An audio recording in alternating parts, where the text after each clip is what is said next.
Good afternoon. Welcome to Midday News on Emirate Radio.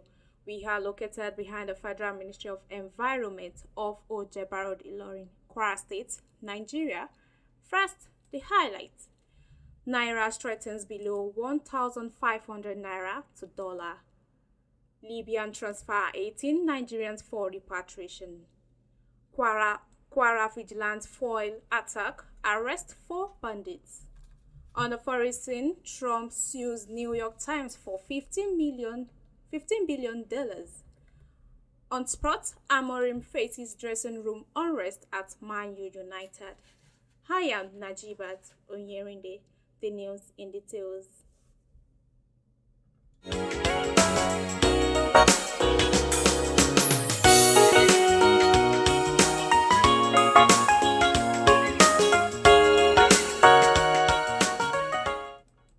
The Nigerian naira appreciated against the US dollar on Monday, trading below the 1,500 naira threshold for the first in over 6 months.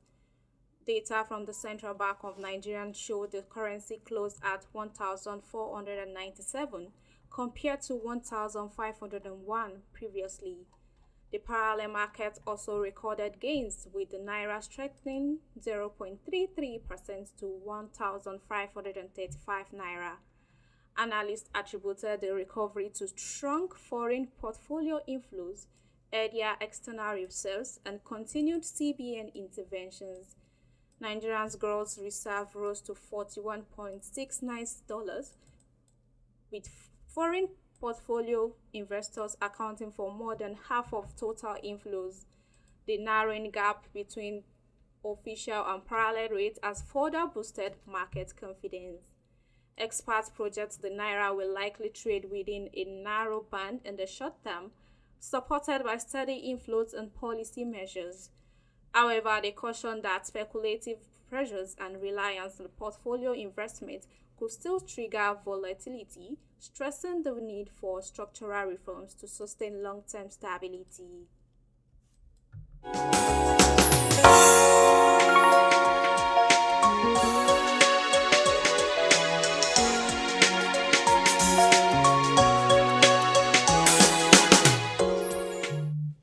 In another dimension, Libyan authorities have transferred 18 undocumented Nigerian migrants from the Set Immigration Detention Center to Sabha, where they are expected to be repatriated.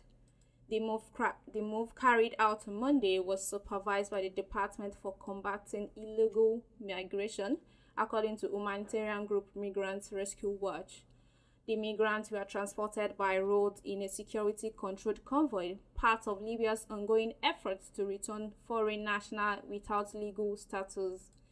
Libya, a key transit point for migrants attempting to cross the Mediterranean to Europe, continues to operate detention centers that hold large numbers of undocumented migrants pending deportation or repatriation. In recent years, the International Organization for Migration has worked with Libyan authorities to organize voluntary repatriation flights, providing migrants with the option to return to their home countries.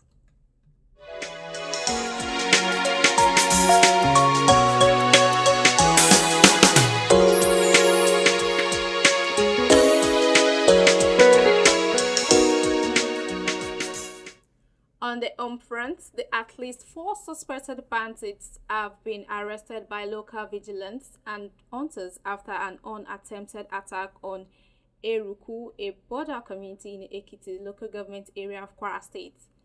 The suspects were caught during a search and rescue operation that also led to the recovery of cattle stolen from the community's monarch and Fulani herdsmen. The incident occurred early Sunday when gunmen invaded the town, sparking a 45-minute shootout with local defenders. The attack set fire to the vigilant patrol van, but were forced into the surrounding forest, where 4 suspects were captured and the stolen livestock recovered. Community leaders have urged the state government to strengthen security in Eruku to prevent further incursions. Police spokesperson SP Adetun Ejiri confirmed the arrest and recovery of cattle, but said full details were still being compiled.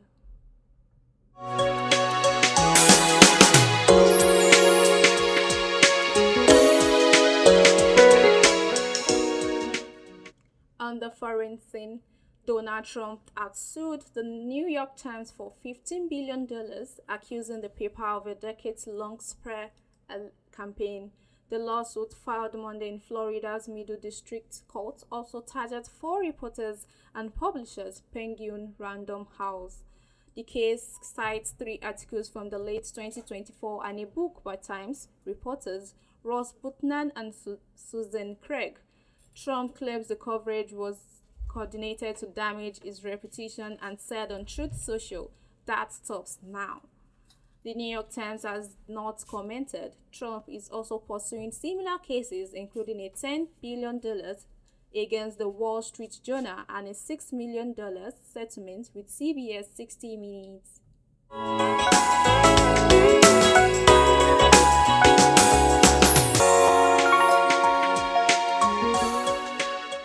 On entertainment, Nollywood actress Dayo Amusa has forgiven TikTok creator Ola Olusegun, known as unofficial Ola's Ohohun, who falsely accused her of being HIV positive.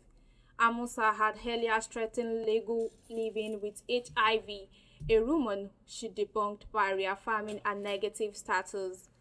In a video posted on Instagram, Amusa said she decided to drop the case after learning Olaolu had recently lost his mother and was only 27 years old. She explained that meeting his relatives convinced her to show compassion, adding case closed to here inhuman, to forgive is divine. Olaolu publicly apologized in the same video and later revealed he had spent 2 days in detention at Yaba Pantin police station over the incident. He thanked Amusa for her forgiveness, saying it spared him for prolonged detention.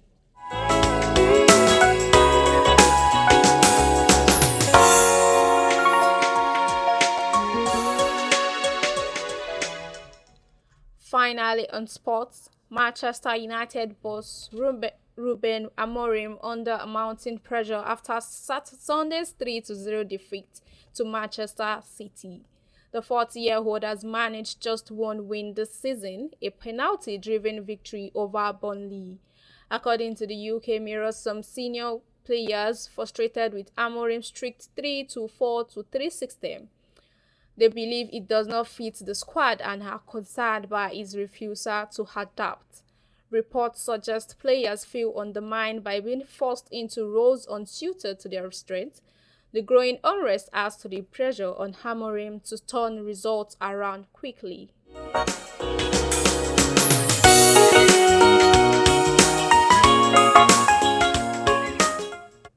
You're still listening to the media news. Before I end the news, here's a recap of our top stories. We brought to you that the Nigerian Naira appreciated against the US dollar on Monday, trading below the 1,500 threshold for the first time in over 6 months. Libyan authorities have transferred 18 undocumented Nigerian migrants from the said immigration detention center to Sabha, where they are suspected to be repatriated. We also brought to you that at least 4 suspected bandits have been arrested by local vigilance and hunters after an attempted attack on Eruku, a border community in Ekiti local government area of Kwara State. On the foreign scene, we brought to you that Donald Trump has sued the New York Times for $15 billion, accusing the paper of the decades-long smear campaign. On entertainment, Nollywood actress Dayo Amusa has forgiven TikTok creator Ola Olusegun, known as unofficial Ola Ohowan, who falsely accused her of being HIV positive. Finally, on sports, Manchester United boss Ruben Amorim is under mounting pressure after Sunday's 3-0 defeat to Manchester City.